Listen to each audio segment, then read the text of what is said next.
चलिए आगे बढ़ते हैं। सेकंड चैप्टर है वो है मैकेनिक्स यानी यांत्रिकी, जिसमें फर्स्ट टॉपिक जो है वो है वर्क या फिर कार्य। इसके सवालों को कंप्लीट करते हैं, जिसमें पहला सवाल आपके सामने है, निम्न में से कौन अधिक काम कर सकता है? कौन अधिक काम कर सकता है? राइट जो हो जाएगा वो हो जाएगा बंदूक की एक चलती हुई गोली। वी आंसर राइट आंसर आपका हो जाएगा। अब समझने की थोड़ी सी कोशिश कीजिएगा, सवाल समझने लायक है। किसी भी वस्तु को कार्य करने के लिए बल और बल की दिशा में विस्थापित दूरी की आवश्यकता होती है। विकल्प वी में न्यूटन की गति का तीसरा नियम यानी क्रिया प्रतिक्रिया जिसे भी आप कहते हैं, न्यूटन के गतिविषय के तृतीय नियम को क्रिया प्रतिक्रिया का नियम इसलिए कहा जाता है क्योंकि आप किसी भी वस्तु पे, जैसे गाइस अगर आप दीवार पे बॉल फेंकते हो तो बॉल आपके पास वापस आती है, ये होता है क्रिया प्रतिक्रिया। मतलब आप अगर किसी भी चीज़ को धक्का दोगे तो वो भी आपको उतना ही धक्का देगी जितना आप दोगे। आप क्रिया प्रतिक्रिया के सिद्धांत पे ही ज़मीन पर चल सकते हो, ये होता है। ठीक है, नियम लागू होता है जो बंदूक की निकली हुई गोली को अधिक दूरी तक विस्थापित करता है, अतः बंदूक से निकली गोली अधिक कार्य कर सकती है। अगला सवाल देखिए। अगला सवाल है कि एक वस्तु पर बल लगाने के बावजूद भी किया गया कार्य शून्य होगा यदि उसका विस्थापन। अब देखिए, यदि वस्तु पर बल लगने के बावजूद भी किया गया कार्य शून्य होगा, मैं मान लेता हूँ कि ये कोई एक मेज है और इस मेज को आप धक्का दे करके यहाँ से आप धक्का देते हुए फिर ला करके उसी जगह पर आप उसको मेज को कर देते हो या फिर उसको मेज को उसी जगह पे फिर रख देते हो, तो इसका कार्य कितना होगा?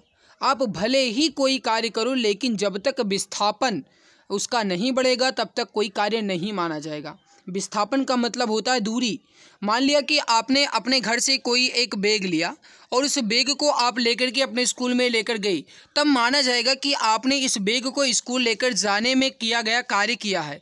लेकिन मैं मानता हूं कि आप उस बैग को लेकर गए स्कूल, लेकिन स्कूल में रखे नहीं, उसको फिर वहां से लिए डायरेक्ट फिर अपने घर पे आ गए, तो आपका कार्य शून्य माना जाएगा। मतलब अगर विस्थापन शून्य है तो कार्य भी शून्य होगा। तो डी आंसर राइट आंसर आपका यहाँ पे हो जाएगा। ठीक है भाई, अब समझ लो, यदि किसी वस्तु पर किया गया कार्य उस वस्तु पर लगाए गए बल और बल की दिशा में विस्थापन के गुणनफल के बराबर हो, तो गाइस देखिए कार्य बराबर जो होता है वो होता है बल और बल की दिशा में किया गया विस्थापन, ये होता है आपका कार्य का फार्मूला।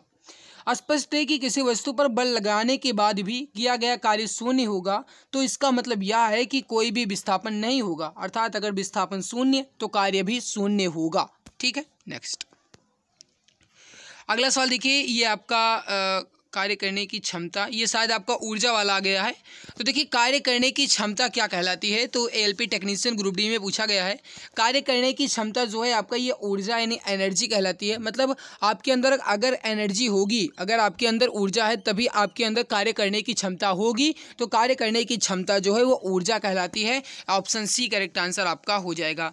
समझो थोड़ा सा, भौतिकी में ऊर्जा वस्तुओं का एक गुण है जो कि अन्य वस्तुओं को स्थानांतरित की जा सकती है या ऊर्जा को विभिन्न रूपों में रूपांतरित किया जा सकता है। मुख्य रूप से किसी वस्तु अथवा कार्यकर्ता के कार्य करने की क्षमता को ही ऊर्जा कहते हैं।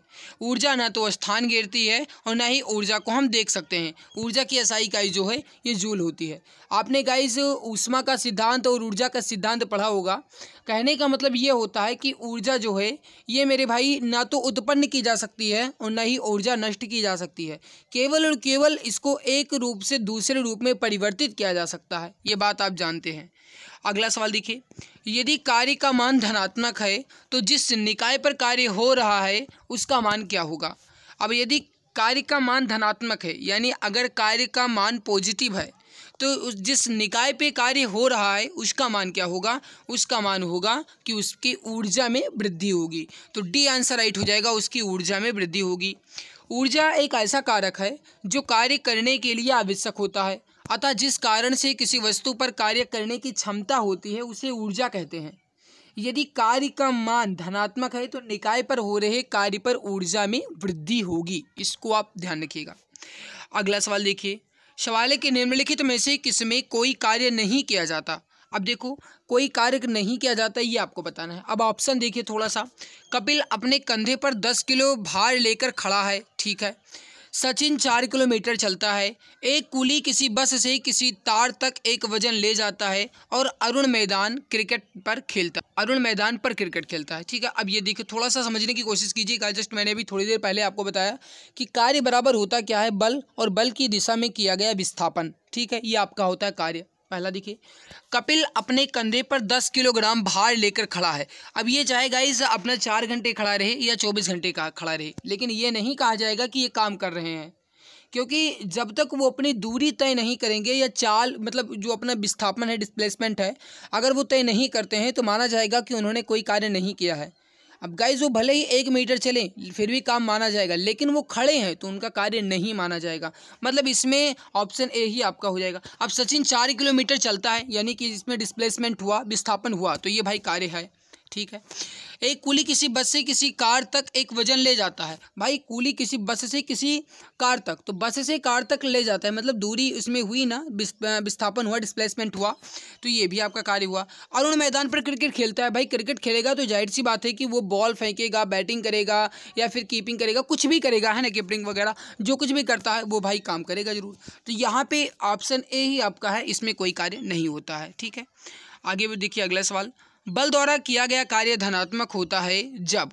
अब देखिए, बल द्वारा किया गया कार्य धनात्मक होता है जब विस्थापन जो है ये बल की दिशा में हो। अगर विस्थापन बल की दिशा में होता है तो कार्य धनात्मक होगा, यानी कार्य माना जाएगा कि हाँ कार्य होता है। तो राइट क्या हो जाएगा आपका, option number A correct answer यहाँ पे हो जाएगा। ठीक है, अब थोड़ा सा अगला सवाल देख लो। अगला सवाल देख लीजिए। अगला सवाल यह है कि निम्न में से किस मामले में कोई कार्य नहीं होता है। अब फिर से आपको ये बताना है कि इसमें किसमें कोई कार्य नहीं हो रहा है। अब देखिए, एक पवन चक्की कुएं से पानी निकाल रही है। ठीक है, एक गधा अपनी पीठ पर वजन लेकर चल रहा है। ठीक है, सुमन एक पूल में तैर रही है। ठीक है, और एक इंजन ट्रेन को खींच रहा है। अब इसको आप समझो थोड़ा सा। अब मेरे प्यारे भाई, ये बात आप जानते हो कि कार्य बराबर होता है बल और बल की दिशा में किया गया विस्थापन, लेकिन अगर लंबवत कार्य हो रहा है तो भी 0 माना जाएगा, मतलब काम कोई नहीं हो रहा है। ठीक है, एक पवन चक्की कुएं से पानी निकाल रही है, काम कर रही है। एक गधा अपनी पीठ पर वजन लेकर चल रहा है। अब अपनी पीठ पर वजन लेकर चल रहा है, मतलब काम लंबवत हो रहा है, तो यहाँ पे कोई कार्य नहीं माना जाएगा। तो बी आंसर ही आपका राइट आंसर यहाँ पे हो जाएगा। अब देख लो, थोड़ा सा समझो। एक गधा अपनी पीठ पर वजन लेकर चल रहा है, इस मामले में कोई कार्य नहीं हो रहा है, क्योंकि वस्तु का विस्थापन लगने वाले बल की दिशा के लंबवत है। मैंने कहा ना कि बल की दिशा के अगर सापेक्ष है तब माना जाएगा कार्य है, लेकिन बल की दिशा के लंबवत है तो कार्य शून्य माना जाएगा। क्योंकि आप जानते हो कि जो W बराबर होता है, सॉरी यहाँ पे जो वर्ग बराबर होता है वो होता है बल, और बल की दिशा में विस्थापन, डिस्प्लेसमेंट। ठीक है, अब देखिए इसका जो फॉर्मूला होता है वो होता है W = Fs cos थीटा। अब देखिए यहाँ पे W आपका हो जाएगा Fs और cos थीटा। थीटा का मान आप यहाँ पे क्या रखोगे, अगर लंबवत है तो मतलब वो 90 डिग्री का मान है, और अगर cos 90 का मान आप देखो तो cos 90 का मान होता है 0। तो भाई काम जो हो जाएगा ये आपका पूरा का पूरा 0 हो जाएगा। तो राइट क्या हो जाएगा आपका, ऑप्शन बी। ओके, अब अगला सवाल देखिए। सवाल क्या कह रहा है फिर से समझो। जब विस्थापन प्रयुक्त बल की दिशा के लंबवत हो तो बल द्वारा किया गया कार्य क्या होगा। अभी मैंने बताया कि W बराबर क्या होता है, Fs cos थीटा, ये होता है फॉर्मूला। अब Fs cos थीटा, अब यहाँ पे बताया गया कि बल की दिशा के लंबवत हो, मतलब लंबवत का मतलब ये होता है 90 डिग्री, और अगर आप यहाँ पे थीटा के स्थान पे 90 रख दोगे तो cos 90 का मतलब क्या होता है 0, और इस 0 का अगर आप यहाँ पे Fs में गुणा करोगे तो मान 0 ही आएगा, तो कार्य 0 होगा, यानी ए आंसर राइट आंसर हो जाएगा। भाई मैं हर तरफ से हर संभव कोशिश करता हूँ कि आपको समझ में आ जाए, बाकी अपनी तरफ से आप कोशिश कीजिएगा, आपको अच्छे से समझ में आएगा। किसी वस्तु पर किया गया कार्य निम्नलिखित में से किस पर निर्भर नहीं करता। अब देखो थोड़ा सा समझो, किस पर निर्भर नहीं करता ये आपको बता। अब मेरे प्यारे भाई समझिए, प्रयुक्त बल, बल के पर तो भाई निर्भर करेगा ही, क्योंकि W बराबर होता ही है Fs। वस्तु के द्रव्यमान यानी कि उसके मास पे, बिल्कुल मास पे निर्भर नहीं करेगा। विस्थापन तो है ही, बल और विस्थापन के बीच कोण पे भी निर्भर करता है, तो बी आंसर राइट हो जाएगा, वस्तु के द्रव्यमान पर निर्भर नहीं करता है। अगला देखिए, किसी वस्तु पर किया गया कार्य निम्न में से किस पर निर्भर नहीं करता है, तो वही हो जाएगा वस्तु के द्रव्यमान पर। अगला देखिए, किसी वस्तु पर किया गया कार्य निम्नलिखित में से किस पर निर्भर नहीं करता है, तो वही हो जाएगा वस्तु के द्रव्यमान पर। बार बार वही सवाल आ रहा है, क्या बात है। अगला देखिए, निम्नलिखित में से कौन अधिक कार्य कर सकता है। मैंने भी थोड़ी देर पहले भी आपको बताया कि बंदूक से चली हुई गोली अधिक काम करती है। वैसे भी भाई बंदूक से चली हुई गोली काम तमाम कर ही देती है, तो बंदूक से चली हुई गोली बी आंसर, राइट आंसर आपका यहाँ पे हो जाएगा। अब अगला सवाल देखिए, सवाल है कि किसी वस्तु पर किया गया कार्य डैश पर निर्भर नहीं करता। फिर वही है कि किसी वस्तु पर किया गया कार्य जो है निम्न में से किस पर निर्भर नहीं करता। अब देखिए, वह कोण जिस पर बल विस्थापन हेतु प्रवृत्त है, ठीक है, प्रयुक्त बल और विस्थापन या फिर वस्तु की आरंभिक वेग। अब अगर आप समझने की कोशिश कीजिए यहाँ पे, तो देखिए वह कोण जिस पर बल विस्थापन यहाँ पे बताया गया, कोण बताया गया, तो इस पर निर्भर करेगा, बल पे भी निर्भर करेगा, डिस्प्लेसमेंट विस्थापन पे भी निर्भर करेगा। लेकिन वस्तु के आरंभिक वेग का मतलब होता ही नहीं है, तो डी आंसर, राइट आंसर आपका यहाँ पे हो जाएगा। अगला सवाल देखिए, ना होने पर किया गया कार्य शून्य होगा। अब इसमें से अगर पूछा गया है कि इसमें से क्या ना होने पर किया गया कार्य शून्य माना जाएगा। वेग ना होने पर, वेग का मतलब ही नहीं है, शक्ति भी नहीं है, विस्थापन, वी आंसर। अगर विस्थापन शून्य होता है तो कार्य भी शून्य माना जाएगा, मतलब अगर विस्थापन नहीं होता है तो कार्य शून्य माना जाएगा। डिस्प्लेसमेंट अगर जीरो है तो वर्क भी जीरो होगा, तो वी आंसर, राइट आंसर आपका हो जाएगा। अगला देखिए, कार्य हुआ है ऐसा कहने के लिए दो शर्तें पूरी होनी चाहिए, उनमें से एक है। अब दो शर्तें पूरी होनी चाहिए कार्य होने के लिए, अब उसमें से एक कौन सी है। बल की आवश्यकता नहीं है। अब ये आपको तो थोड़ा सा समझने की कोशिश कीजिए, बल की आवश्यकता नहीं, बल की आवश्यकता होती है भाई।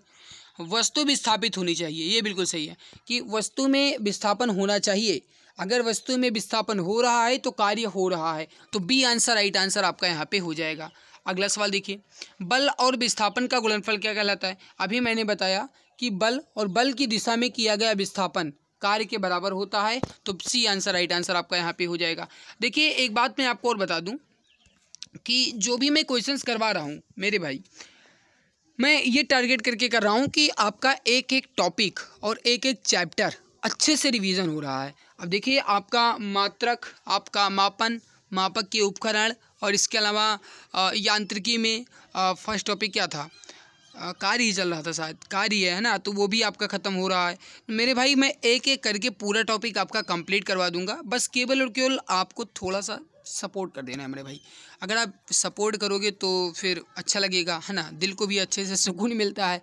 तो वीडियो को लाइक करना, चैनल को सब्सक्राइब करना, सपोर्ट करना, ये गाइस थोड़ा सा अच्छा लगता है। तो प्लीज़ एक बार आप वीडियो को लाइक कर दीजिएगा, चैनल पे पहली बार है तो सब्सक्राइब कर लेना भाई। तो देखो, कार्य का गुणनफल क्या है, फिर सवाल देखो वही होता है, मैंने पहले बताया ना, सवाल बिल्कुल वही होता है भैया, बस केवल और केवल अंतर ये होता है कि लैंग्वेज चेंज की जाती है। लैंग्वेज का मतलब ये है भाई कि घुमा फिरा के पूछा जाता है। ऊपर क्या पूछा गया है कि बल और विस्थापन का गुणनफल क्या कहलाता है, आपने बताया कार्य। अब यहाँ पे क्या पूछ रहा है कि कार्य का गुणनफल क्या है, तो बस वही बल और विस्थापन। तो बल और वस्तु का वस्तु की दिशा में विस्थापन नहीं, बल और वस्तु का बल की दिशा में विस्थापन, डी आंसर राइट हो जाएगा। इतना इजी सवाल था। अब देखिए, कार्य किस पर निर्भर नहीं करता है, फिर वही कार्य देख लीजिए, विस्थापन पे भी निर्भर करेगा, आपके बल पे भी निर्भर करेगा, और बल और विस्थापन के बीच के कोण पर भी निर्भर करेगा। कार्य संवेग का मतलब ही नहीं है भाई। अब संवेग, अगर आप थोड़ा सा दिमाग लगाओ तो संवेग का मतलब क्या होता है, द्रव्यमान और वेग का गुणनफल होता है आपका संवेग, तो द्रव्यमान पर तो निर्भर करेगा नहीं कार्य, तो भाई संवेग आपका डी हो जाएगा। बस थोड़ा सा दिमाग लगाना है, इजी तरीके से आप आंसर बता सकते हो। बहुत ईजी है भाई, बहुत ईजी है, लड्डू खाने के बराबर ईजी है, बस अंतर ये है कि अच्छे से समझो। अगला देखो, यदि किसी वस्तु पर लागू एक स्थिर बल की दिशा में वस्तु द्वारा स्थानांतरित यानी विस्थापित बल और दूरी के परिणाम के रूप में दर्शाया जाता है, तो इसे क्या कहा जाएगा। फिर वही किया गया कार्य, वी आंसर राइट होगा। अगला देखो, किसी पिंड पर कार्य तभी किया जाता है जब, अब देखिए, किसी भी पिंड पर कार्य तभी होगा जब यह एक यांत्रिकी प्रभाव के माध्यम से ऊर्जा वृद्धि का अनुभव करेगा। नहीं, ये गलत है। पिंड की बात कर रहा है, समझना, बल इस पर कार्य करते हैं या फिर विस्थापन होता है या किसी निश्चित दूरी के माध्यम से आगे बढ़ता है। राइट क्या होगा, विस्थापन। मैंने बताया ना, विस्थापन राइट होगा। ओके, माफ़ कीजिएगा, थोड़ा सा गलती हो गई है, किसी पिंड पर किया गया कार्य तभी किया जाता है, पिंड पर कह रहा है, माफ़ कीजिएगा, पिंड पे कह रहा है ना, पिंड। तो ये जब एक यांत्रिकी प्रभाव के माध्यम से ऊर्जा वृद्धि का जब अनुभव करेगा तब होगा। तो ये थोड़ा सा गलती हो गया था, ये आंसर राइट होगा। ठीक है, विस्थापन यहाँ पे नहीं होगा, विस्थापन तो किसी वस्तु के लिए बात की जाए, यहाँ पे पिंड की बात की जा रही है। चलिए अगला है कि लागू किए गए बल और विस्थापन की दिशा के बीच का कोण 90 डिग्री है तो किया गया कार्य क्या होगा। वही W बराबर FS cos 90 है तो कार्य क्या होगा, राइट क्या होगा, कार्य शून्य होगा, डी आंसर राइट होगा। मैंने बताया ना कि cos 90 का मान शून्य होता है।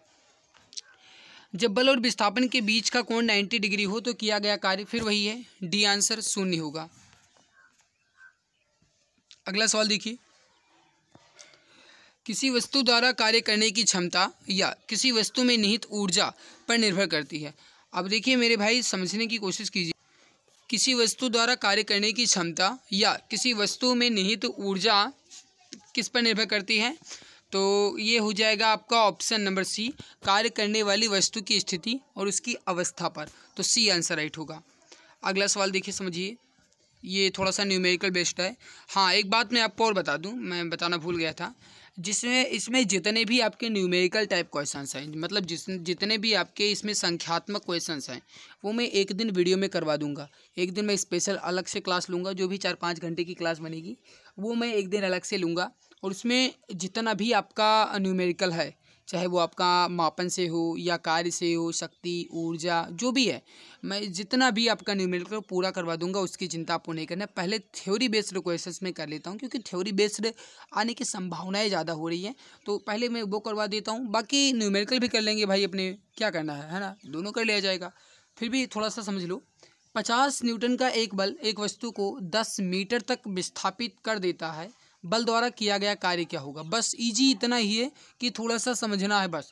अभी आपने देखा कि W बराबर क्या है, FS, यानी कार्य, ये यस है भाई, कार्य बराबर क्या है कि बल, और बल की दिशा में विस्थापन। अब देखिए बल क्या है, 50 न्यूटन, यानी W बराबर क्या हो जाएगा, 50, और वस्तु विस्थापित कितने हो रही है, 10 मीटर गुणे 10, 50 दाम 500, यानी 500, और कार्य का मात्रक क्या होता है, जूल, तो ये हो जाएगा 500 जूल। ए आंसर राइट हो जाएगा। इतना इजी सवाल था। अगला सवाल देखिए, किसी वस्तु पर बल लगाने पर यदि वह गतिशील नहीं होती है तो इसे कहा जा सकता है। अगर वो गतिशील नहीं हो रही है, मतलब कोई भी वस्तु है उस पर आप बल लगा रहे हैं लेकिन वो विस्थापित नहीं हो रही है, तो अधिक शक्ति का प्रयोग हुआ है, कार्य हुआ है, कम शक्ति का प्रयोग हुआ है, या फिर कार्य नहीं हुआ है। तो डी आंसर हो जाएगा, कोई भी कार्य नहीं हुआ है। अगला सवाल देखिए, यदि वस्तु का विस्थापन शून्य हो तो बल द्वारा वस्तु पर किया गया कार्य क्या होगा। अगर वस्तु का विस्थापन शून्य है, यानी अगर डिस्प्लेसमेंट शून्य है, तो कार्य भी शून्य होगा। डी आंसर राइट हो जाएगा। निम्न में से एक कार्य का गुण नहीं है। अब आपको ये बताना है कि इसमें से कौन सा एक कार्य का गुण नहीं है। अब देखिए, कार्य की दिशा होती है, पहला ही गलत है, क्योंकि कार्य जो है ये एक अदिश राशि है। कार्य क्या है, एक अदिश राशि है। तो मेरे प्यारे भाई, कार्य की दिशा कैसे हो जाएगी, केवल इसमें परिमाण होता है। तो ए आंसर ही आपका राइट हो जाएगा। बाकी कार्य किए जाने के लिए एक वस्तु पर बल लगाया जाना आवश्यक है, ये सही है। कार्य का केवल परिमाण होता है, ये भी सही है। कार्य के होने के लिए वस्तु का विस्थापन होना आवश्यक है, ये भी सही है। तो ए आंसर गलत है। अगला सवाल देखिए, निम्नलिखित में से कौन सा किए गए कार्य का एक उदाहरण नहीं है। लड़के का कमरे में दीवार को धक्का देना। भाई अगर आप दीवार को धक्का दोगे तो दीवार थोड़ी यहाँ से वहाँ जाएगी, नहीं जाएगी ना, तो ये आपका हो जाएगा, कोई भी कार्य नहीं है। तो ए आंसर ही राइट हो जाएगा।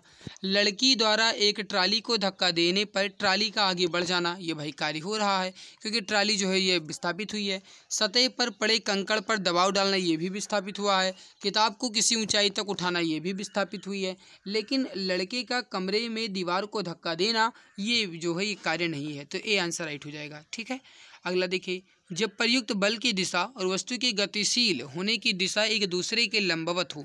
मैंने अभी जस्ट बताया कि जो फार्मूला होता है वो होता है FS cos थीटा।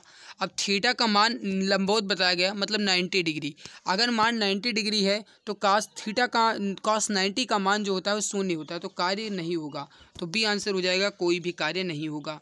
अगला देखिए, सवाल समझिए, यदि बल और विस्थापन के बीच का कोण डैश है तो किया गया कार्य ऋणात्मक होगा। अब ये बताना कि बल और विस्थापन के बीच का कोण कितना होना चाहिए कि कार्य ऋणात्मक हो, धनात्मक ना हो।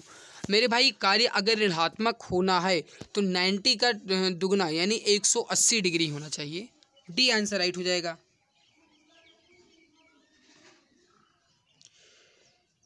समझ लीजिए, यदि बल यानी फोर्स F और विस्थापन यानी D यानी डिस्प्लेसमेंट के बीच का कोण अगर 90 डिग्री पर है तो किया गया कार्य 0 होगा। लेकिन यदि F यानी फोर्स और विस्थापन यानी डिस्प्लेसमेंट के बीच का कोण 180 डिग्री है तो किया गया कार्य ऋणात्मक होगा, क्योंकि cos 180 का मान जो होता है वो -1 होता है और कार्य क्या होगा आपका माइनस में ही चलेगा, तो कार्य ऋणात्मक हो जाएगा।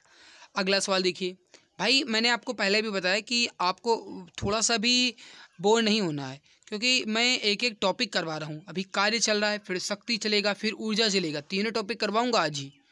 बहुत लंबी वीडियो होगी। यदि कोई वस्तु वृत्ताकार पथ में घुमाई जाती है तो उस पर किया गया कार्य क्या होगा। मैंने अभी थोड़ी देर पहले आपको बताया है कि अगर आप कोई कार्य यहाँ से कर रहे हैं और यहाँ पे ले जा रहे हैं, लेकिन वहाँ पे रखते नहीं हैं, फिर दोबारा यहीं पे ले आते हैं, तो कार्य क्या होगा, 0 होगा, क्योंकि विस्थापन नहीं हुआ है। मेरे भाई मैंने बताया कि आप कोई एक वृत्ताकार पथ पे अगर आप चक्कर लगा रहे हैं, यहाँ से आपने स्टार्ट किया कार्य, मतलब चक्कर लगाना शुरू किया और फिर आप घूम के फिर यहीं पे आ गए, तो क्या आपका विस्थापन हुआ, नहीं हुआ। तो यहाँ पे भी आपका विस्थापन 0 होगा। अगर विस्थापन 0 तो कार्य 0, तो यहाँ पे 0 होगा, कार्य क्या होगा, 0 होगा। अगला देखिए, जब बल विस्थापन डैश होता है तो बल द्वारा किया गया कार्य को ऋणात्मक माना जाता है। तो जब बल विस्थापन के विपरीत होगा, क्योंकि जब वो 180 डिग्री होगा तभी है ना, तो ये हो जाएगा जब विपरीत होगा। अगला सवाल देखिए, अब अगला सवाल नहीं, अगली टॉपिक है, वो है आपका पावर या फिर शक्ति। तो अब शक्ति वाले सवाल को कंप्लीट करते हैं, पावर वाले सवाल को कंप्लीट करते हैं। इसमें भी आपके जो भी सवाल देखे उसको समझते हैं। कार्य करने की दर जो है क्या कहलाती है। अब देखिए, कार्य करने की दर क्या कहलाती है, मतलब कार्य करने की क्षमता आपके अंदर होगी, वही आपका होगा ना दर। मतलब कहने का मतलब यह है कि आप कोई काम कर रहे हैं, मान लीजिए कि आपका नाम चिंटू है, आप काम कर रहे हैं 10 घंटे कोई भी काम, और वही काम आपके भाई पिंटू वो 5 घंटे में कर रहे हैं। तो कहने का मतलब है भाई कि आप कमज़ोर हैं ना, आप कमज़ोर हैं अपने भाई पिंटू से, क्योंकि उनके अंदर शक्ति ज़्यादा है, तभी तो 5 घंटे में काम पूरा कर रहे हैं। लेकिन जो चिंटू हैं वो 10 ही घंटे में काम पूरा कर रहे हैं। तो कहने का मतलब ये है कि इसमें शक्ति से पता चलता है कि भाई पिंटू के अंदर शक्ति ज़्यादा है चिंटू के मुकाबले, तो ये हो जाएगा आपका शक्ति। तो कार्य करने की दर जो है वो क्या कहलाती है, शक्ति कहलाती है। मतलब कितने समय में आपने कितना कार्य किया वो आपका शक्ति कहलाएगा। तो ये हो जाएगा आपका ऑप्शन सी। ओके, समझ लीजिए, थोड़ा सा थ्योरी बेस समझ लीजिए। किसी निकाय द्वारा एकांक समय में किए गए कार्य को उसका शक्ति या फिर उसके सामर्थ्य कहते हैं। अर्थात कार्य करने या फिर ऊर्जा स्थानांतरण की दर को शक्ति या पावर कहते हैं। इसका मात्रक जूल प्रति सेकंड होता है या फिर वाट होता है। और शक्ति जो है आपकी एक अदिश राशि है, मतलब इसमें केवल और केवल परिमाण होता है, दिशा नहीं होती। यदि कोई कारक T समय W में कार्य करता है तो कार्य की शक्ति यानी P बराबर W/T होगा। ओके, अगला सवाल देखो। अगला है कि शक्ति को किस रूप में व्याख्यायित किया जाता है। ऊर्जा स्थानांतरण में किया गया कार्य, या फिर भार बढ़ाने के लिए आरोपित बल, या कार्य करने की दर अथवा ऊर्जा स्थानांतरण की दर। तो मेरे प्यारे भाई यही हो जाएगा आपका सी आंसर, करेक्ट आंसर हो जाएगा, option number C perfect answer हो जाएगा। कार्य करने की दर या ऊर्जा स्थानांतरण की दर को क्या कहते हैं, शक्ति कहते हैं। ए आंसर आपका राइट हो जाएगा, कार्य करने की दर या ऊर्जा स्थानांतरण को शक्ति कहते हैं। अब देख लीजिए, यदि कोई कारक T समय में W कार्य करता है तो उसका पावर क्या होगा। अभी जस्ट मैंने बताया कि कार्य जो होता है वो होता है आपका कि कितने, शक्ति जो होती है आपकी वो होती है कि इतने समय में इतना कार्य किया गया। मतलब P जो बराबर होता है, पावर बराबर जो होता है वो होता है कार्य यानी W बटे समय यानी T। तो P is equal to W/T यानी W/T यानी option number C correct answer आपका यहाँ पे हो जाएगा। अगला देखिए, शक्ति बराबर W/T, जहाँ W का मतलब क्या है, तो W का मतलब वर्क यानी कार्य, डी आंसर राइट हो जाएगा। कार्य करने की गति क्या कहलाती है, तो शक्ति कहलाती है, वी आंसर राइट हो जाएगा। निम्न में से कौन सी भौतिक मात्रा किए गए कार्य की गति को मापती है, तो यही हो जाएगा मेरे भाई आपका ऑप्शन नंबर डी शक्ति। सवाल बिल्कुल वही होता है, मैंने बताया ना, बस लैंग्वेज चेंज की जाती है कि आप थोड़ा सा भ्रमित हो, लेकिन भाई भ्रमित होने वाले कहाँ हो, आपने बेहतरीन तरीके से तैयारी की है तो भ्रमित कैसे हो पाओगे। अगला सवाल देखिए, शक्ति का सूत्र क्या है, बस वही कार्य बटे समय, क्योंकि भाई P बराबर W/T होता है, बार बार वही बताया जा रहा है। P बराबर W/T होता है, W होता है कार्य, T बराबर होता है समय, तो कार्य बटे समय, V आंसर राइट होगा। ALP में पूछा गया इतना इजी सवाल, देख लो। अगला सवाल देखो, निम्न में से कौन सी भौतिक राशि किए गए कार्य की दर कहलाती है, तो वही शक्ति, ए आंसर राइट होगा। सवाल बिल्कुल वही है भाई, बल लैंग्वेज चेंज की जा रही है, बार बार मैं बता रहा हूँ। अब ये सवाल देख लो, एक अधिक शक्तिशाली इंजन कम समय में अधिक कार्य कर सकता है, जैसे एक हवाई जहाज कार की तुलना में कम समय में अधिक दूरी तय करती है, अतः हवाई जहाज कार से अधिक शक्तिशाली है। यह निम्न में से किसका उदाहरण है, भाई शक्ति का, क्योंकि हवाई जहाज के अंदर कार के मुकाबले ज़्यादा शक्ति है, तभी तो वो हवाई जहाज कार से ज़्यादा दूरी तय कर पा रही है, तो मतलब शक्ति का उदाहरण है, बात खत्म, वी आंसर राइट है। बहुत ईजी सवाल है भाई, बहुत ईजी सवाल है। अब देखो अगला जो टॉपिक है वो है आपका एनर्जी यानी ऊर्जा, ये थर्ड टॉपिक है इस आपके यांत्रिकी ऊर्जा यानी मैकेनिक्स के अंतर्गत, यांत्रिकी के अंतर्गत आपका थर्ड टॉपिक जो है वो है ऊर्जा, इसको कंप्लीट करते हैं। लेकिन उससे पहले निवेदन है भाई, वीडियो आपने अभी तक लाइक नहीं किया, कुछ बच्चे अभी हैं जो केवल देख रहे हैं वीडियो को, थोड़ा सा भी मेहनत नहीं कर रहे हैं भाई, मेहनत क्या है, मात्र 1 सेकंड का काम है, वीडियो को लाइक कर दीजिए, बस केवल क्लिक करना है। बस अंतर ये होता है भाई कि जब आप वीडियो को लाइक करते हो तो यूट्यूब जो है वो उसको थोड़ा सा ग्रो अप करता है, मतलब बहुत सारे बच्चों तक पहुंचाने की कोशिश करता है कि हाँ भाई इसमें बेहतरीन कंटेंट है, इसको और बच्चों तक मिले। इस वजह से गाइस वीडियो को लाइक करोगे तो थोड़ा सा मुझे अंदर से ऊर्जा मिल पाएगी, है ना। अब देखो समझो, ऊर्जा के सिद्धांत के संबंध में कौन सा कथन सही है। अब मेरे प्यारे भाई, मैंने आपको पहले बताया है कि ऊर्जा ना तो उत्पन्न की जा सकती है और ना ही नष्ट की जा सकती है। ऊर्जा का केवल रूपांतरण संभव है, मतलब एक प्रकार की ऊर्जा को दूसरी प्रकार की ऊर्जा में बदला जा सकता है, बस। ना तो उसको उत्पन्न किया जा सकता है और ना नष्ट किया जा सकता है। ऊर्जा का केवल निर्माण किया जा सकता है, मैंने बताया कि वो ना तो उत्पन्न और ना ही नष्ट। ऊर्जा को केवल नष्ट किया जा सकता है, ये भी गलत। ऊर्जा का निर्माण किया जाता है और इसे नष्ट भी किया जाता है, ये भी गलत हो गया। ऊर्जा का ना तो निर्माण किया जाता है और ना ही इसे नष्ट किया जाता है, केवल रूपांतरण संभव है, डी आंसर राइट है। अगला सवाल देखिए, ऊर्जा ना तो उत्पन्न की जा सकती है और ना ही नष्ट की जा सकती है, लेकिन इसे एक रूप से दूसरे रूप में परिवर्तित किया जा सकता है, इसे क्या कहते हैं, तो इसे कहते हैं ऊर्जा संरक्षण का नियम, तो बी आंसर राइट होगा। क्या कहते हैं, ऊर्जा संरक्षण का नियम, ऊर्जा संरक्षण का नियम। अगला सवाल देखिए, यदि वायु प्रतिरोध को नगण्य माने तो मुक्त रूप से गिरते हुए पिंड की स्थितिज ऊर्जा और गतिज ऊर्जा का योग क्या होगा। अगर वस्तु को यदि वायु प्रतिरोध को नगण्य माना जाए, अगर नगण्य माना जाता है तो इसका जो ऊर्जा होगी, स्थितिज ऊर्जा और गतिज यानी जो आपकी स्थितिज ऊर्जा है और गतिज ऊर्जा है, इसका योग क्या होगा, स्थिर होगा, तो डी आंसर राइट आंसर आपका यहाँ पे हो जाएगा। समझ लीजिए, स्वतंत्र रूप से गिरते हुए किसी पिंड की स्थितिज ऊर्जा धीरे धीरे घटती जाती है। ये ऊर्जा संरक्षण के नियम के अनुसार ही कार्य करता है, क्योंकि जब वस्तु स्वतंत्र रूप से नीचे गिरती है तो उसकी स्थितिज ऊर्जा का रूपांतरण गतिज ऊर्जा में हो जाता है। किसी भी बिंदु पर गतिज ऊर्जा तथा स्थितिज ऊर्जा का योग हमेशा स्थिर ही होता है, इसको आप ध्यान रखिएगा। अगला सवाल देखिए, जब आप एक रबर बैंड खींचते हैं तो हस्तांतरित ऊर्जा किस रूप में संग्रहित होती है। अब देखिए मेरे भाई, आप अगर कोई एक रबर बैंड खींचते हैं, मान लिया कि कोई एक रबर बैंड है वो स्थिर है, लेकिन आपने उसको खींच के गति में कर दिया तो किस रूप में हो जाएगी, आपका वो स्थित है ना, तो वो मेरे प्यारे भाई स्थितिज ही होगा ना, ए आंसर राइट हो जाएगा, स्थितिज।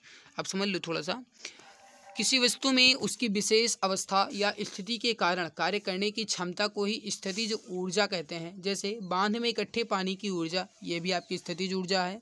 तनी हुई स्प्रिंग में ऊर्जा, ये भी आपकी स्थितिज ऊर्जा है। स्थितिज ऊर्जा का असाई मात्रक क्या होता है, जूल होता है। अतः जब हम एक रबर बैंड खींचते हैं तो रबर बैंड की खींची हुई स्थिति के कारण उसमें हस्तांतरित ऊर्जा स्थितिज ऊर्जा के रूप में संग्रहित होती है। तो ये हो जाएगा आपका किस रूप में संग्रहित होती है, स्थितिज ऊर्जा के रूप में, तो आपका हो जाएगा ऑप्शन ए।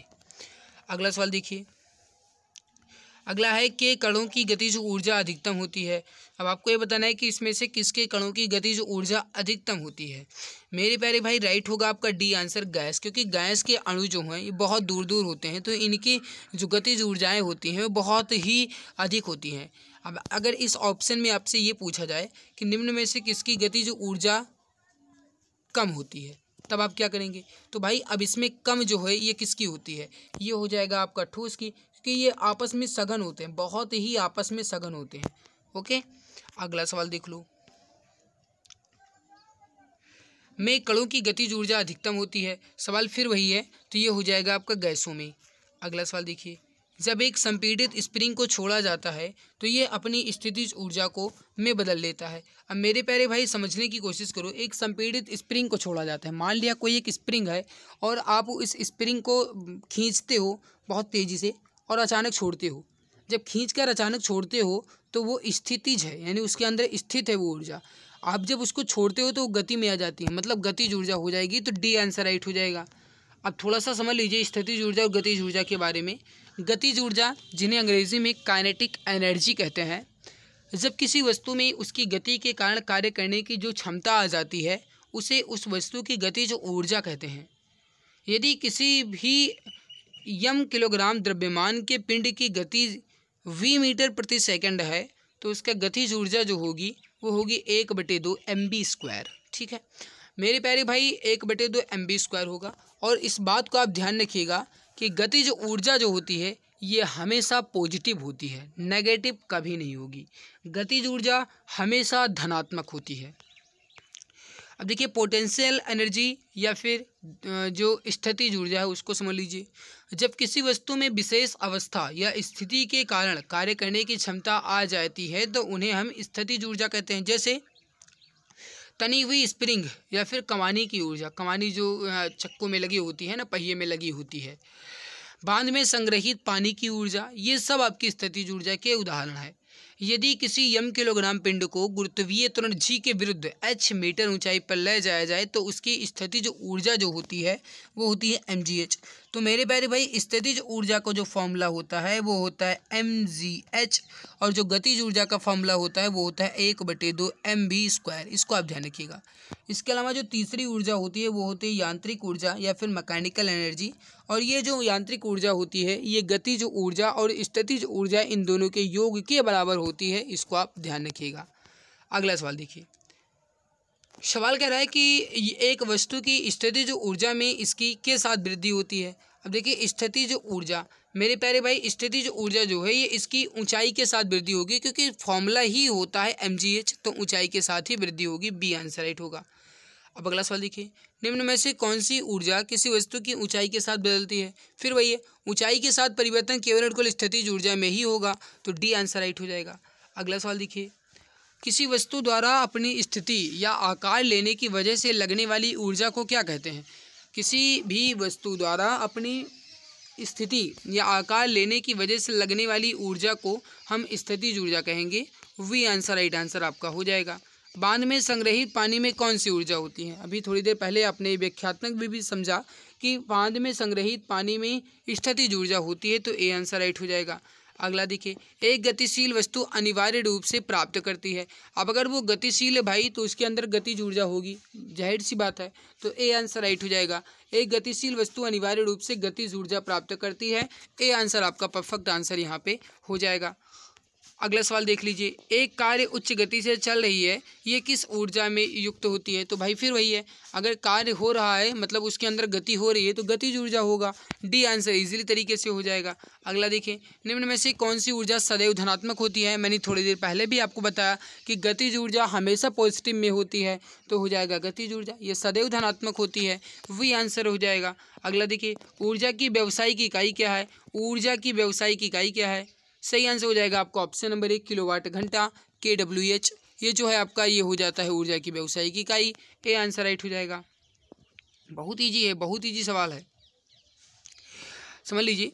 किसी वस्तु के कार्य करने की क्षमता को ही ऊर्जा कहते हैं। मात्रक इसका जो होता है वो होता है जूल, ये SI मात्रक होता है। CGS मात्रक जो है ऊर्जा का ये होता है कैलोरी। ये एक अदिश राशि है, ऊर्जा जो है एक अदिश राशि है, जबकि ऊर्जा या फिर ऊष्मा की जो व्यावसायिक इकाई होती है किलोवाट घंटा होती है। वाट यानी W या किलोवाट यानी kW बिजली व्यय के दर का प्रतिनिधित्व भी करता है ना। अगला सवाल देखिए, एक संपीड़ित स्प्रिंग में ऊर्जा होगी, मैंने अभी थोड़ी देर पहले भी आपको बताया है, राइट हो जाएगा स्थितिज ऊर्जा। मैंने कहा ना कि एक संपीड़ित स्प्रिंग या फिर कमानी या फिर बांध में स्थित पानी। लेकिन अगर ये कह दिया जाएगा कि नदी में बहता पानी, तो उसमें कौन सी ऊर्जा होगी? कहा गया नदी में बहता पानी, मतलब पानी जो है वो बह रहा है तो उसमें गति हो रही है, तब उसमें गतिज ऊर्जा होगी। लेकिन अगर तालाब में या नदी में स्थिर पानी है तो उसमें स्थितिज ऊर्जा होगी। बहुत ईजी है। किसके अनुरूप वस्तु की गतिज ऊर्जा की वृद्धि होती है? किसके अनुरूप वस्तु की गतिज ऊर्जा की वृद्धि होती है? अब मेरे प्यारे भाई, अभी थोड़ी देर पहले मैंने आपको बताया है कि गतिज ऊर्जा का जो फॉर्मूला होता है वो क्या होता है, 1/2 mv²।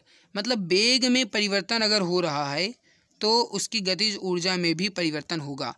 तो वेग मतलब क्या है? स्पीड, मतलब इसकी गति। तो डी आंसर राइट हो जाएगा। अगला सवाल देखिए, गतिशील वस्तु की गतिज ऊर्जा यानी काइनेटिक एनर्जी किस पर निर्भर करती है? फिर वही है काइनेटिक एनर्जी। फिर फॉर्मूला आप थोड़ा सा समझो, 1/2 mv²। मतलब जो काइनेटिक एनर्जी है या फिर उसकी जो गतिज ऊर्जा है वो उसके द्रव्यमान और उसके वेग पर निर्भर करेगी। तो ये हो जाएगा द्रव्यमान और वेग। डी आंसर राइट हो जाएगा। सब कुछ ईजी है, बस थोड़ा समझो, बस केवल कुछ समझो भाई बस। अगला देखो, एक जल विद्युत ग्रह में विद्युत ऊर्जा में परिवर्तित होने वाली ऊर्जा कौन सी है? अब जल विद्युत ग्रह में विद्युत में परिवर्तित होने वाली ऊर्जा, तो ये हो जाएगी आपकी गतिज ऊर्जा, क्योंकि परिवर्तित हो रही है मतलब उसमें कार्य हो रहा है। तो डी आंसर राइट हो जाएगा। अगला सवाल देखो, निम्नलिखित उल्लेखनीय गतिविधियों में से किस में स्थितिज ऊर्जा यानी पोटेंशियल एनर्जी को गतिज ऊर्जा यानी काइनेटिक एनर्जी में परिवर्तित किया गया है? अब देखिए, स्थितिज ऊर्जा को गतिज ऊर्जा में परिवर्तित किया गया है।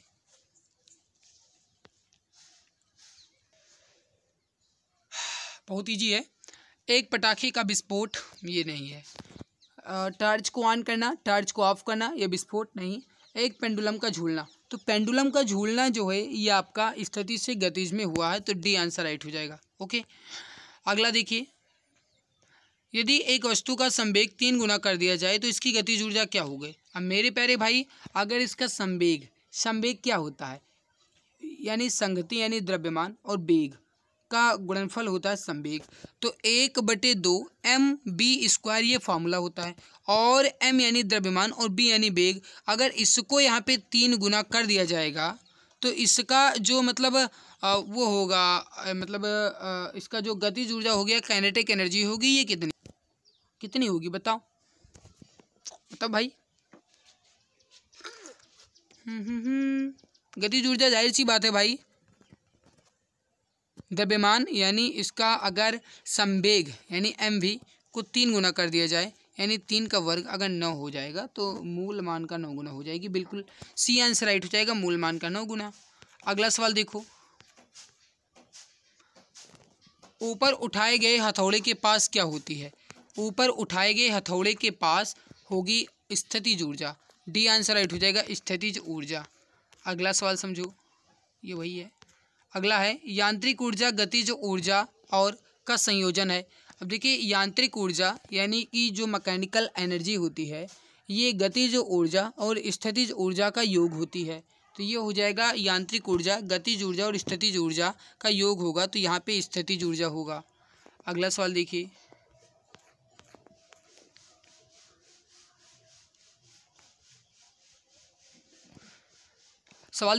यदि किसी एक वस्तु का वेग उसके प्रारंभिक वेग का 2 गुना हो जाता है तो इसकी गतिज ऊर्जा इसकी प्रारंभिक गतिज ऊर्जा की n गुनी हो जाती है। तो n का मान क्या है? अगर ये 2 गुना हो जाता है वेग, तो भाई समझो अगर mv² है और अगर ये वेग 2 गुना हो जाता है तो 2 का वर्ग करोगे तो 4 होगा ना। तो बी आंसर राइट हो जाएगा। अगला सवाल समझो, किसी तने हुए रबर बैंड में किस प्रकार की गतिज ऊर्जा होगी?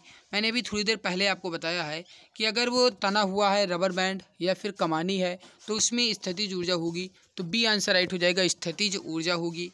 अगला सवाल देखिए, किसी खींचे हुए रबर बैंड में किस प्रकार की स्थितिज ऊर्जा होगी?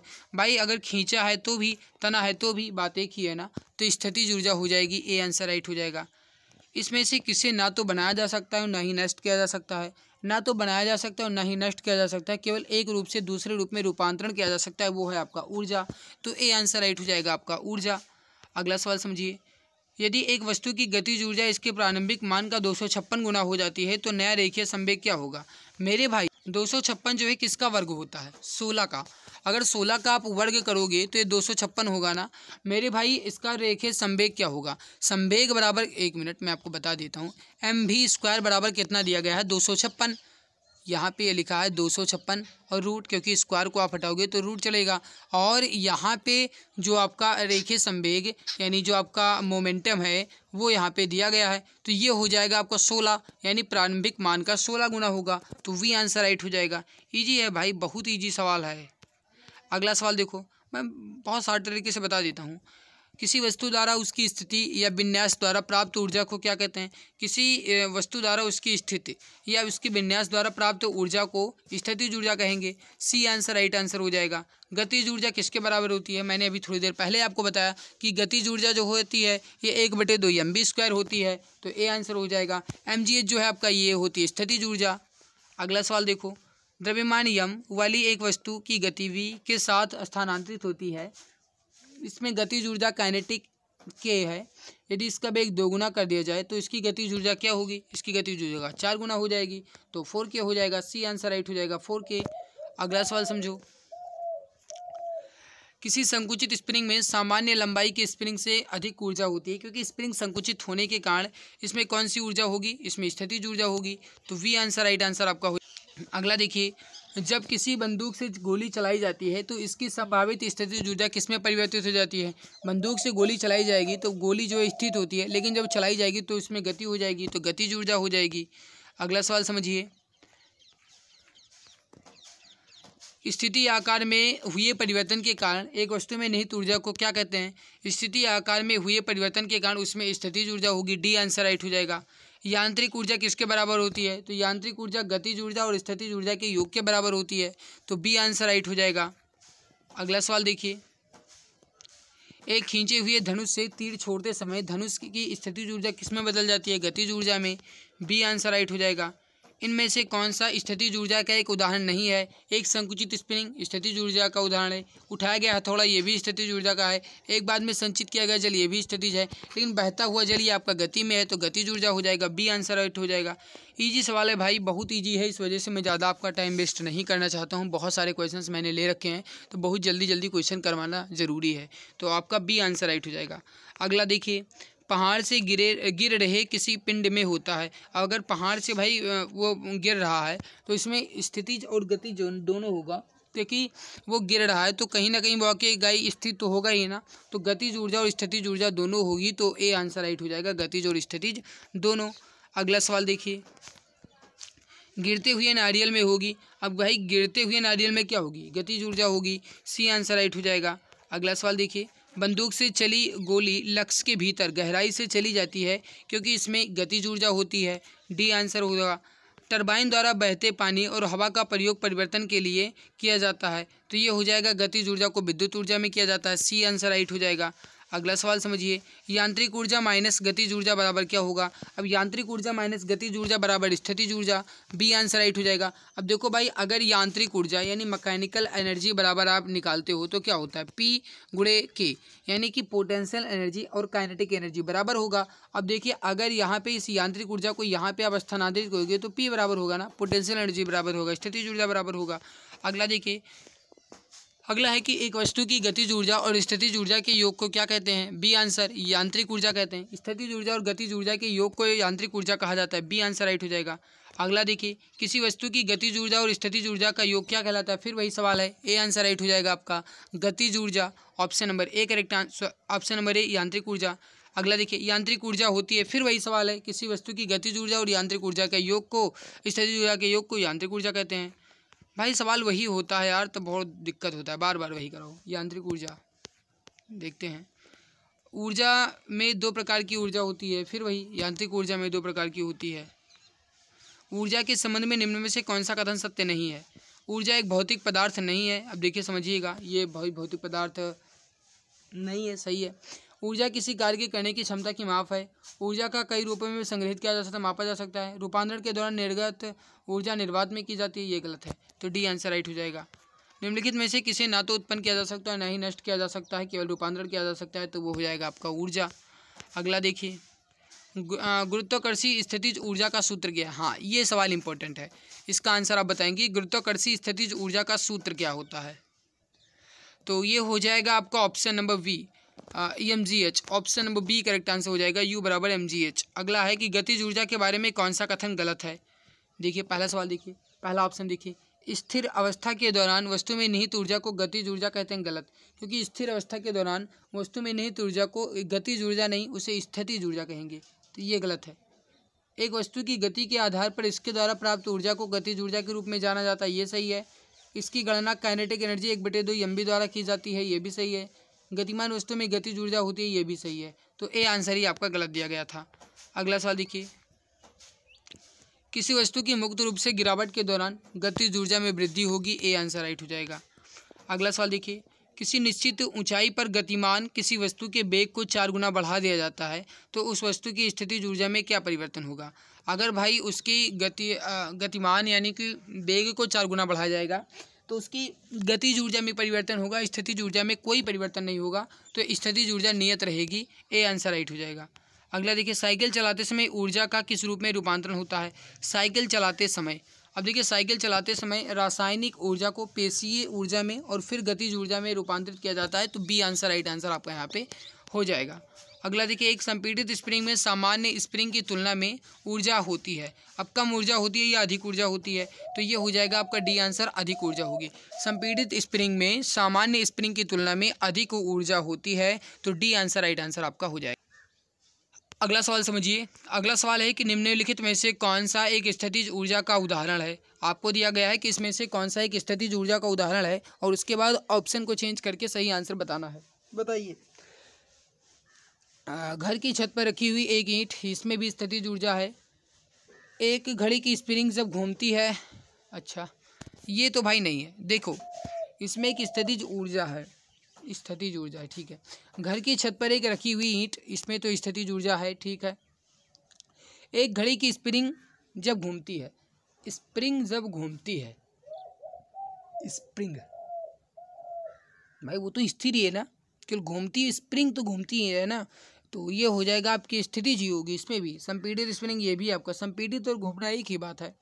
जल आपूर्ति प्रणाली के तहत ऊंचे जलाशय में संग्रहित पानी, ये भी स्थितिज है, तो ABCD पूरा होगा, डी आंसर राइट होना चाहिए। हाँ डी आंसर ही है, बात खत्म। कार्य करने में सक्षम वस्तु में ऊर्जा होती है, बी आंसर राइट है।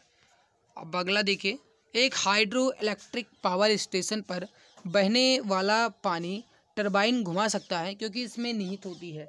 अब देखिए, एक हाइड्रो इलेक्ट्रिक पावर स्टेशन पर बहने वाला पानी टरबाइन घुमा सकता है क्योंकि इसमें क्या होती है, गतिज ऊर्जा होती है, काइनेटिक एनर्जी होती है, सी आंसर राइट आंसर आपका हो जाएगा।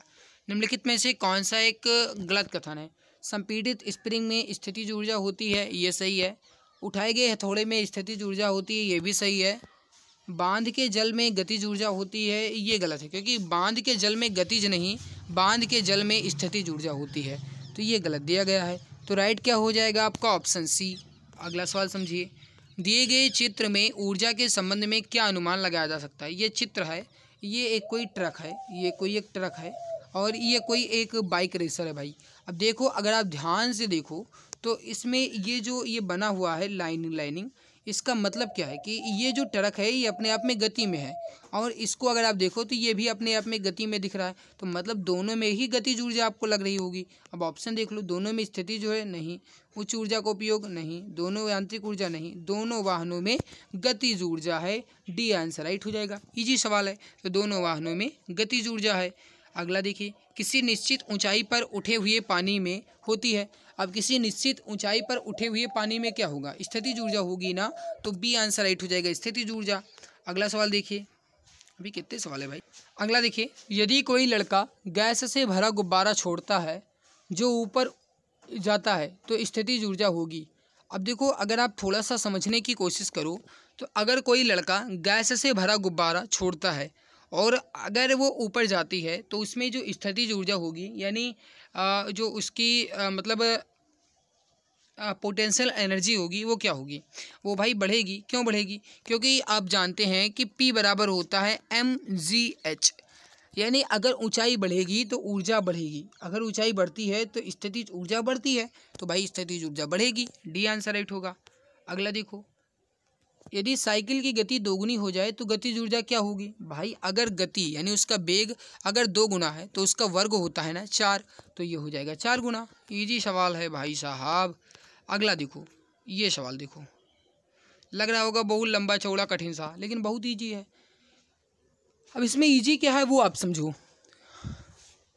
सवाल कह रहा है कि किसी वस्तु को ऊर्ध्वाधर ऊपर की ओर फेंका गया और यह भूमि से अधिकतम ऊंचाई h तक पहुंची। इसके ऊपर जाने के दौरान ऊंचाई h के 1/4 पर वस्तु में होगी।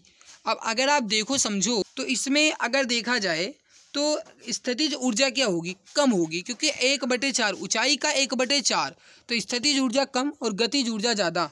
तो ये होगा ए आंसर, स्थितिज कम और गतिज ज़्यादा।